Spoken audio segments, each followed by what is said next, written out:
নমস্কার বন্ধুরা, আজ আমি নিয়ে এসেছি কুমড়োর দুটো দারুণ মুখরোচক আর দারুণ টেস্টি নিরামিষ রেসিপি। আর এই দুটো রান্নাই কিন্তু ভাত বা রুটি দুইয়ের সাথে খেতে দুর্দান্ত লাগে। আর বানানো খুবই সহজ, খুবই কম সময়ে আর বাড়িতে থাকা সাধারণ কয়েকটা ঘরোয়া মশলা দিয়ে এই দুটো রান্নাই আপনারা তৈরি করে ফেলতে পারবেন। একদমই সহজ দুইটি নিরামিষ রেসিপি। তো প্রথমেই আমি এখানে 500 গ্রাম মতো কুমড়ো নিয়েছি। আর এখানে কিন্তু আমি বেশ উজ্জ্বল রঙের ভালো রং দেখে কুমড়ো নিয়েছি। আর এই কুমড়োর যে সবুজ অংশটা দেখতে পাচ্ছেন, এটা দেখুন অনেকটাই বেশ চওড়া। আর এই সবুজ রঙটা যত বেশি থাকে তত কিন্তু কুমড়োগুলো খেতে ভালো হয়। তো এবার আমি কুমড়োর খোসা হালকা করে ছাড়িয়ে নিয়েছি, একদম কিন্তু ভালোভাবে ছাড়াইনি, এতে করে কুমড়ো কিন্তু তরকারির সাথে একদম গলে মিশে যাবে না। এবার এইরকম একটু মিডিয়াম সাইজ মতো করে কুমড়োটাকে কেটে নিচ্ছি। তো একই রকমভাবে সমস্ত কুমড়োটাই দেখুন কেটে নিয়েছি। এবার এগুলোকে খুব ভালোভাবে ধুয়ে নেব।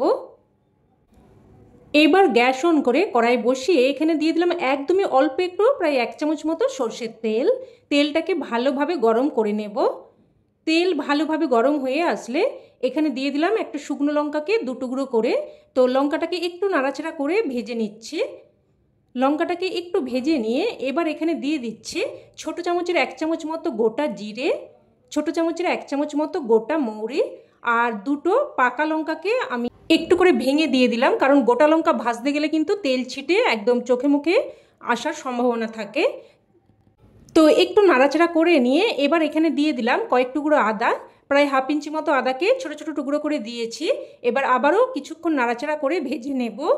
মোটামুটি মশলা থেকে একটা সুন্দর ফ্লেভার বেরোনো অবধি ভেজে নেব। আর আপনারা কিন্তু এখানে পাকা লঙ্কার পরিবর্তে কাঁচা লঙ্কাও ব্যবহার করতে পারেন, তবে পাকা লঙ্কাটা দিলে কালারটা বেশি সুন্দর আসবে। তো দেখুন মশলাটাকে আমি সাথে সাথেই নামিয়ে নিয়েছি। এবার ওটাকে এক সাইডে ঠান্ডা হতে দিলাম। এবার আবারও আমি কড়াইয়ের মধ্যে দিয়ে দিলাম 2 চামচ মতো সর্ষের তেল। তেল গরম হয়ে আসলে এখানে আমি কেটে ধুয়ে রাখা কুমড়োগুলো দিয়ে দিচ্ছি। সমস্ত কুমড়োটা দিয়ে একটু নাড়াচাড়া করে নেব। এবার এখানে দিয়ে দিচ্ছি অল্প একটু হলুদ গুঁড়ো, তবে লবণটা কিন্তু আমি এই সময় দেব না। হলুদ গুঁড়োটা মিশিয়ে নিয়ে এবার মিডিয়াম টু হাই ফ্লেমে কুমড়োটাকে ভেজে নেব। আর এইদিকে ভাজা হতে থাকুক। আর এইদিকে দেখুন মশলাটা কিন্তু হালকা ঠান্ডা হয়ে গেছে। এবার এই মশলাটাকে আমি এখানে একটা মিক্সিং জারের মধ্যে নিয়ে নিচ্ছি। আর এখানে কিন্তু লঙ্কার পরিমাণটা অবশ্যই আপনারা আপনাদের স্বাদ অনুযায়ী দিয়ে দেবেন। তো প্রথমে মিক্সিং জারটা একবার ঘুরিয়ে নিলাম। এবার এখানে দিয়ে দিলাম একটা মিডিয়াম সাইজের কুচানো টমেটো। মশলাটা একবার ঘুরিয়ে নিয়ে তারপরে কিন্তু টমেটোটা দেবেন, এতে করে মশলাটা খুব সুন্দর করে একটা মিহি পেস্ট হবে। তো দেখুন একটা মিহি পেস্ট বানিয়ে নিয়েছি। এবার মশলাটাকে এক সাইডে রেখে দিলাম। আর এদিকে দেখুন কুমড়োটাও কিন্তু ভাজা হয়ে গেছে। কুমড়োর গায়ে কিন্তু বেশ সুন্দর একটা কোটিং পড়ে গেছে। আর মিডিয়াম টু হাই ফ্লেমেই কিন্তু কুমড়োটাকে ভাজবেন, একদম লো ফ্লেমে ভাজবেন না, তাতে করে কুমড়ো কিন্তু বেশি নরম হয়ে যাবে। এবার ওই তেলের মধ্যে আমি অল্প একটু লবণ দিয়ে ভালোভাবে মিশিয়ে নিলাম, কারণ এখানে আমি পনির ভেজে নেব। আর পনির ভাজার আগে একটু লবণ দিয়ে দিলে পনির কিন্তু কড়াইতে আটকে যাবে না। তো এখানে দেখুন আমি নিয়ে নিয়েছি 4-5টার মতো পনির। আমরা পনির কিন্তু সকলেই রান্না করে থাকি, তো সেখান থেকে যদি এরকম 2-4টে পনির বাঁচিয়ে রাখা যায় তাহলে কিন্তু এরকম একটা সুন্দর রান্না তৈরি করে নেওয়া যায়। তবে পনির ছাড়াও কিন্তু আপনারা ছানা দিয়েও রান্নাটা করে নিতে পারেন। আমরা কিন্তু অনেকেই ছানা খেয়ে থাকি, তো সেখান থেকে একটু ছানা বাঁচিয়ে রেখে এই রান্নাটা করে নিতে পারেন। তো দেখুন পনিরগুলোকে আমি উল্টে পাল্টে হালকা লাল করে ভেজে নিলাম। এবার পনিরগুলো উঠিয়ে রাখছি। এবার ওই তেলের মধ্যে ফোড়নে দিয়ে দিচ্ছি 1/2 চামচ 5 ফোড়ন, 2টো ছোটো এলাচকে একটু ফাটিয়ে দিয়েছি, আর একটা শুকনো লঙ্কা আর একটা তেজপাতাকে 2 টুকরো করে দিয়ে দিয়েছি। এবার ফোড়নটাকে নাড়াচাড়া করে কয়েক সেকেন্ড ভেজে নেব। তো ফোড়নটা একটু ভেজে নিয়ে এবার মিক্সিং জারে আমি যে মশলার পেস্ট তৈরি করে রেখেছিলাম ওই মশলা দিয়ে দিচ্ছি। মিক্সিং জারটা ধুয়ে অল্প একটু জলও দিয়ে দেব। 1/2 চামচ মতো হলুদ গুঁড়ো, 1/2 চামচ মতো কাশ্মীরি লঙ্কার গুঁড়ো। কাশ্মীরি লঙ্কার গুঁড়োটাতে কিন্তু ঝাল বেশি হবে না, তবে তরকারির কালারটা সুন্দর আসবে। আর দিয়ে দিলাম স্বাদ অনুযায়ী লবণ। এবার সমস্ত মশলা ভালোভাবে মিশিয়ে নিয়ে একটা ঢাকনা দিয়ে মশলাটাকে কিন্তু প্রায় 2 থেকে 3 মিনিট মতো কষিয়ে নেব। তো ঢাকনা দিয়ে মশলাটাকে প্রায় 2-3 মিনিট মতো কষিয়ে নিয়েছি। দেখুন মশলা থেকে তেল সেপারেট হতে শুরু করেছে।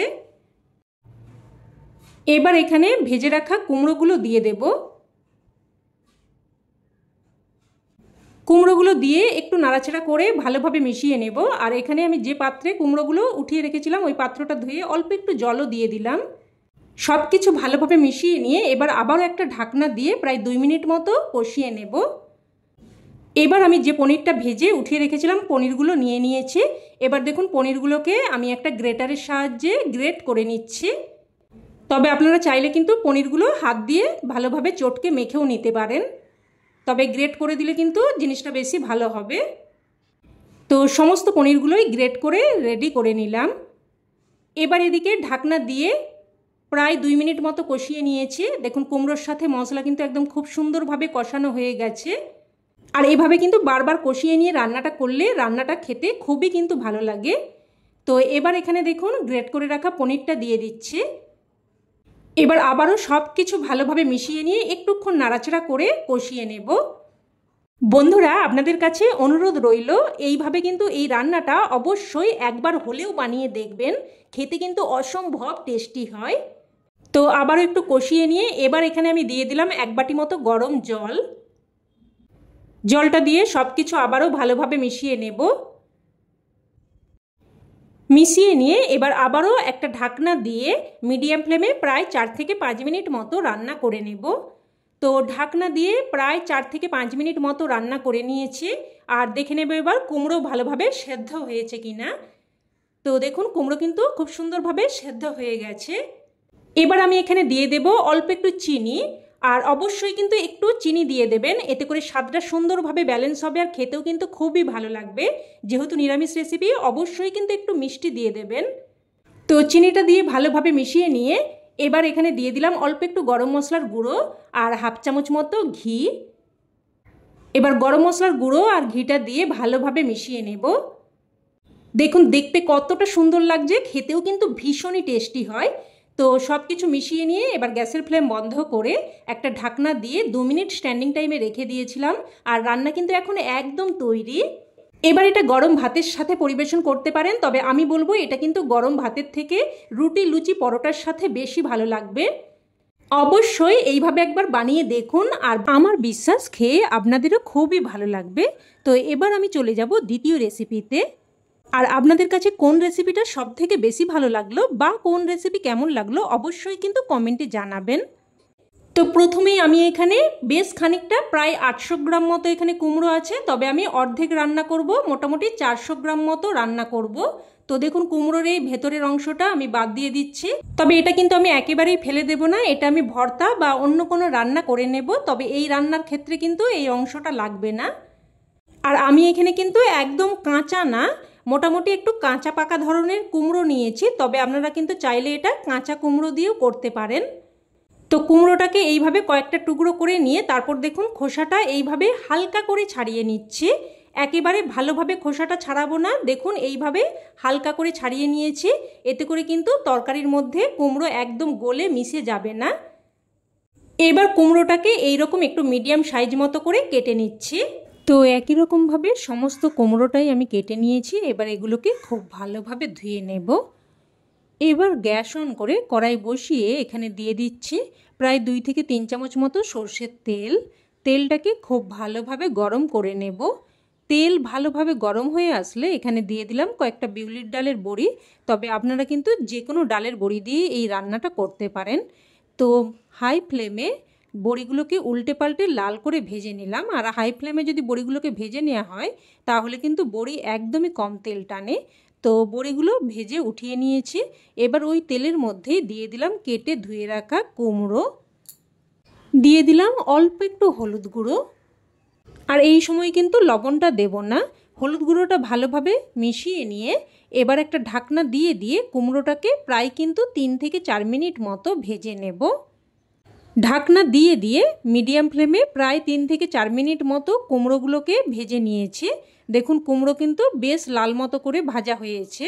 আর এইভাবেই কিন্তু কুমড়োটাকে ভেজে নিতে হবে। তো এবার কুমড়োগুলো উঠিয়ে নিচ্ছি। উঠিয়ে নিয়ে ওই তেলের মধ্যে দিয়ে দিচ্ছি হাফ চামচ 5 ফোড়ন, একটা শুকনো লঙ্কাকে 2 টুকরো করে দিয়ে দিলাম। দিয়ে দিলাম 2টো ছোটো এলাচ, 1 টুকরো দারচিনি আর একটা তেজপাতাকে 2 টুকরো করে দিয়েছি। ফোড়নটাকে নাড়াচাড়া করে কয়েক সেকেন্ড ভেজে নিলাম, যতক্ষণ না অবধি এর থেকে একটা সুন্দর ফ্লেভার বেরোয়। তো ফোড়নটা ভেজে নিয়ে এবার এর মধ্যে দিয়ে দিচ্ছি আলু। এখানে আমি 2টো মিডিয়াম সাইজের আলুকে দেখুন এইভাবে ডুমো ডুমো করে কেটে দিয়েছি। আলুটা দিয়ে নাড়াচাড়া করে একটু মিশিয়ে নিলাম। এবার মিডিয়াম ফ্লেমে আলুগুলোকে ঢাকনা দিয়ে দিয়ে প্রথমে 2 মিনিট মতো ভেজে নেব। তো ঢাকনা দিয়ে আলুগুলোকে প্রথমে 2 মিনিট মতো ভেজে নিলাম। দেখুন আলুগুলো কিন্তু লাল মতো করে একটু ভাজা হয়েছে। তো এবার আলুগুলোকে আমি এক সাইডে এইভাবে রেখে কড়াইয়ের মাঝে একটু জায়গা করে নিয়ে এখানে দিয়ে দিলাম 1 চামচ মতো কোরানো আদা আর দিয়ে দিলাম কয়েকটা চেরা কাঁচা লঙ্কা। আর এইখানে কাঁচা লঙ্কার পরিমাণটা কিন্তু আপনারা রান্নাতে যেমন ঝাল খেতে চাইবেন সেই অনুযায়ী দিয়ে দেবেন। ফোড়নে কাঁচা লঙ্কা দিয়ে দিলে ফ্লেভারটা কিন্তু খুবই সুন্দর আসে। তো আদা আর কাঁচা লঙ্কাটা একটু ভেজে নিয়ে এবার এর মধ্যে দিয়ে দিলাম একটা মিডিয়াম সাইজের কুচানো টমেটো। টমেটোটা দিয়েও নাড়াচাড়া করে একটু মিশিয়ে নেব। টমেটোটা দিয়ে একটু নাড়াচাড়া করে নিয়ে এবার এখানে দিয়ে দিলাম 1/2 চামচ মতো হলুদ গুঁড়ো, 1/2 চামচ মতো কাশ্মীরি লঙ্কার গুঁড়ো। আর এই লঙ্কার গুঁড়োতে কিন্তু তরকারিটা ঝাল হবে না, তবে তরকারির রঙটা সুন্দর আসবে। আর দিয়ে দিলাম সামান্য একটু করে প্রায় 1/3 চামচ মতো করে জিরের গুঁড়ো আর ধনের গুঁড়ো। জিরের গুঁড়ো আর ধনের গুঁড়োর পরিমাণটা কিন্তু একদমই অল্প দেবেন, কারণ এই রান্নাতে কিন্তু একটা স্পেশাল মশলা পড়বে। তো সামান্য একটু করেই কিন্তু জিরের গুঁড়ো ধনের গুঁড়োটা দিয়ে দিতে হবে। এবার অল্প একটু জল দিয়ে মিশিয়ে নিয়ে তারপর ঢাকনা দিয়ে দিয়ে মশলাটাকে প্রায় 2 থেকে 3 মিনিট মতো কষিয়ে নিয়েছি। টমেটোগুলো এইভাবে চেপে চেপে মিশিয়ে নিচ্ছি, এতে করে কিন্তু স্বাদটা বেশ ভালো হবে। এবার এখানে দিয়ে দিচ্ছে ভেজে রাখা কুমড়ো আর পাত্রটা ধুয়ে অল্প একটু জলও দিয়ে দিলাম। দিয়ে দিচ্ছি স্বাদ অনুযায়ী লবণ, আর সমস্ত তরকারির লবণটা কিন্তু আমি এখানে একেবারেই দিয়ে দিলাম।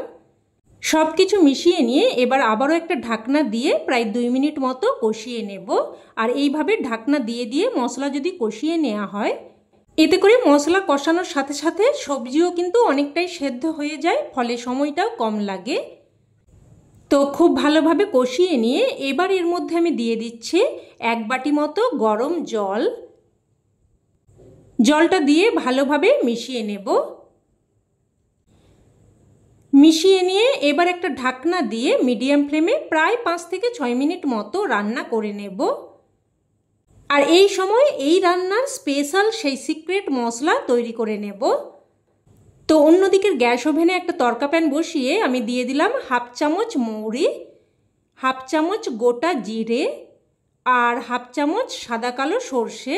এখানে সাদা আর কালো সর্ষেটা সমপরিমাণে মেশানো আছে, তবে আপনারা চাইলে যে কোনো এক ধরনের সর্ষেও ব্যবহার করতে পারেন। সমস্ত মশলাগুলো দিয়ে তারপরে গ্যাস অন করে দিলাম। এবার লো টু মিডিয়াম ফ্লেমে অনবরত নাড়াচাড়া করে মশলাগুলোকে ভেজে নেব। হাই ফ্লেমে একদমই ভাজতে যাবেন না, তাতে করে মশলা পুড়ে ফ্লেভারটা নষ্ট হয়ে যেতে পারে। একটুক্ষণ নাড়াচাড়া করলেই দেখবেন মশলাগুলো চিটপিট করে ফুটতে শুরু করবে আর একটা সুন্দর ফ্লেভার বেরোতে শুরু করবে। আর ততক্ষণ অবধি কিন্তু ভেজে নিতে হবে।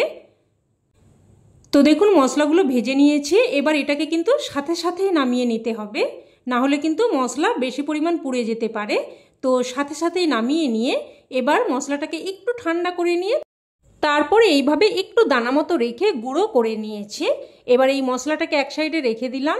আর এদিকে কিন্তু মিডিয়াম ফ্লেমে প্রায় 5 থেকে 6 মিনিট মতো রান্না করে নিয়েছি। আর দেখে নেব এবার আলু কুমড়ো ভালোভাবে সেদ্ধ হয়েছে কিনা। তো দেখুন আলু কুমড়ো সব কিছুই কিন্তু একদম ভালো মতো সেদ্ধ হয়ে গেছে। এবার এখানে দিয়ে দিচ্ছি অল্প একটু চিনি, এতে করে স্বাদটা সুন্দরভাবে ব্যালেন্স হবে আর খেতেও কিন্তু খুবই ভালো লাগবে।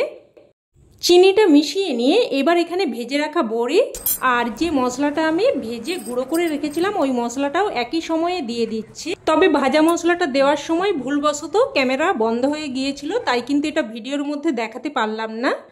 আমি স্ক্রিনের মধ্যে ভাজা মশলাটা দেখিয়ে আপনাদের বোঝানোর চেষ্টা করেছি, তবুও যদি অসুবিধে হয় আপনারা কিন্তু আমাকে কমেন্ট করতে পারেন।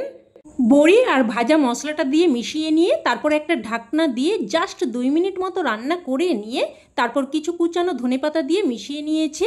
এবার গ্যাসের ফ্লেম বন্ধ করে একটা ঢাকনা দিয়ে স্ট্যান্ডিং টাইমে রেখে দিলেই রান্না কিন্তু একদম তৈরি। এবার এটা গরম ভাত বা রুটি যে কোনো কিছুর সাথে পরিবেশন করতে পারেন, খেতে কিন্তু জাস্ট ফাটাফাটি লাগে।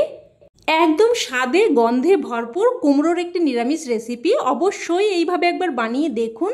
আর আমার 100% বিশ্বাস খেয়ে আপনাদেরও খুবই ভালো লাগবে। তো রেসিপি ভালো লেগে থাকলে লাইক কমেন্ট শেয়ার করবেন, আর চ্যানেলের নতুন বন্ধু হয়ে থাকলে চ্যানেলটিকে অবশ্যই করে সাবস্ক্রাইব করে নেবেন। তো আজ এই অবধি, আবারও অন্য কোনো রেসিপিতে দেখা হবে। ততক্ষণে ভালো থাকবেন, সুস্থ থাকবেন, আর সকলকে ধন্যবাদ।